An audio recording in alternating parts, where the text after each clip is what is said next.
নমস্কাৰ বন্ধুসকল, আজি মই আপোনালোকক এই ভিডিঅ'টোত জনাম যে এডিআৰই কাট অফটো কেনেকৈ বহুত বেছি হৈ গ'ল, ঠিক আছে, কেনেকৈ বাঢ়ি গ'ল মানে ঘপককৈ। আমি এডিআৰই ৰিটেন টেষ্টৰ এক্সামৰ মানে ৰিজাল্ট দিয়া আগলৈকে, ৰিটেন টেষ্টৰ ৰিজাল্ট দিয়াৰ আগলৈকে আমি বহুত ভিডিঅ'জ পাইছিলোঁ, য'ত মানে ইউটিউবাৰসকলে প্ৰেডিক্ট কৰিছিলে যে এক্সপেক্টেড কাট অফ কি হ'ব।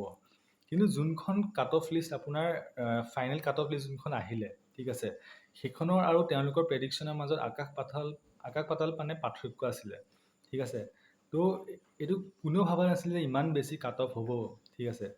তো ইয়াত মই ডিছকাছ কৰিম যে কোনকেইটা ফেক্টৰে মানে আপোনাৰ প্ৰভাৱ পেলালে, ঠিক আছে, যে কাট অফটো বহুত বেছি হৈ গ'ল। তো ব'লক ভিডিঅ'টো আৰম্ভ কৰোঁ।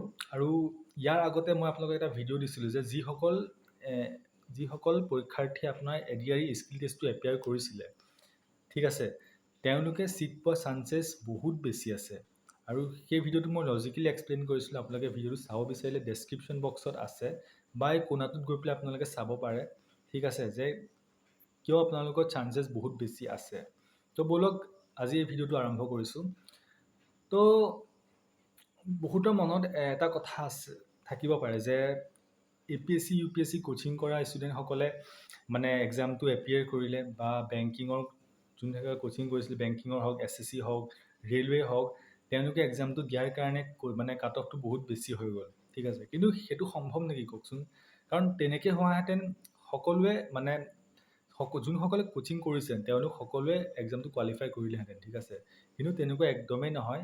কাৰণ ইয়াত মানে তেনেকুৱা নোহোৱা কাৰণটো হ'ল যে ষ্টুডেণ্টসকলৰ ছিনচিয়াৰিটি, যোনসকলে এক্সামটো ক্লিয়াৰ কৰিছে তেওঁলোক বহুত বেছি ছিনচিয়াৰ হয়, বহুত বেছি ডেডিকেটেড, ডিটাৰমাইণ্ড আৰু ডিচিপ্লিন হয়, ঠিক আছে। তেওঁলোকে বহুত কষ্ট কৰিছে, যাৰ কাৰণে এক্সামটো তেওঁলোকে ক্লিয়াৰ কৰিছে, ঠিক আছে। আপোনালোকে এনেকৈ ক'ব পাৰে যে যিসকল পৰীক্ষাৰ্থীয়ে APSC UPSCৰ কাৰণে ভালকৈ প্ৰিপেয়াৰ কৰিছে বা বেংকিঙৰ কাৰণে ভালকৈ প্ৰিপেয়াৰ কৰিছে বা ৰেলৱে হওক বা যি SSC CGL CHSL বহুত কিবা কিবি ওলাই থাকে, তাৰ কাৰণে ভালকৈ প্ৰিপেয়াৰ কৰিছে, তেওঁলোকে সেই কাট অফটো মানে বঢ়াই দিছে, ঠিক আছে। কাৰণ তেওঁলোকে যোনটো লেভেলৰ প্ৰেক্টিছ কৰে, যোনটো লেভেলৰ তেওঁলোকৰ স্পীড, ঠিক আছে, সেইটো বহুত ভাল হয় মানে, ঠিক আছে। কাৰণ সেই লেভেলটো প্ৰেক্টিছ কৰিলে মানে এডিআৰই নিচিনা মানে এক্সামবিলাক সহজে ওলাই যায়, ঠিক আছে। তো মোৰ এটা ছাজেশ্যন থাকিল যে আপোনালোকে যেতিয়া নেক্সট এক্সামৰ কাৰণে ভালকৈ প্ৰিপেয়াৰ কৰিব, মানে নেক্সট এক্সামৰ যেতিয়া প্ৰিপেয়াৰ কৰিব, ভালকৈ কৰিব, এডিআৰই 3.0 আহি আছে, ঠিক আছে। তো মই আপোনাক ছাজেষ্ট কৰোঁ যে এডিআৰইতছে মানে অলপ ওপৰৰ লেভেলৰ এক্সাম আপোনালোকে টাৰ্গেট কৰক, ঠিক আছে। কাৰণ সেই ওপৰৰ লেভেলৰ এক্সাম টাৰ্গেট কৰিলে আপোনালোকৰ এডিআৰইটো ওলাই যোৱা বহুত বেছি চান্সেছ থাকে, ঠিক আছে। আপোনালোকে ডেইলি মক টেষ্ট দিয়ক, কনচিষ্টেঞ্চি মেইনটেইন কৰক আৰু কষ্ট কৰক, আপোনালোকৰ এক্সামটো সহজে ওলাব, ঠিক আছে।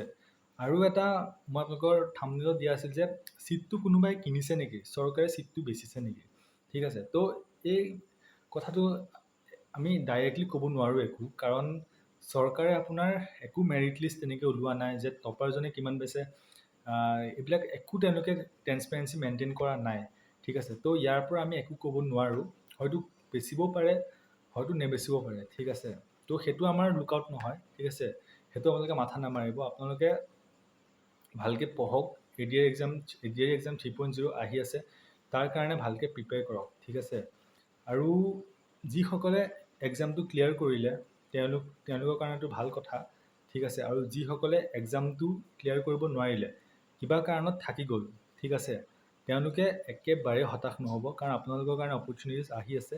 আপোনালোক বহুত বেছি কষ্ট কৰিছে, নিজৰ 100% এফৰ্ট দিছে, ঠিক আছে। হয়তো কিবা কাৰণত নহ'লে, আৰু কেতিয়াবা এটা লাক ফেক্টৰো মেটাৰ কৰে, ঠিক আছে। তো আপোনালোক হতাশ কেতিয়াও নহ'ব, আগন্তুক এক্সামবিলাকৰ কাৰণে ভালকৈ পঢ়ক, ঠিক আছে। আৰু সেইটোৱে আছিলে।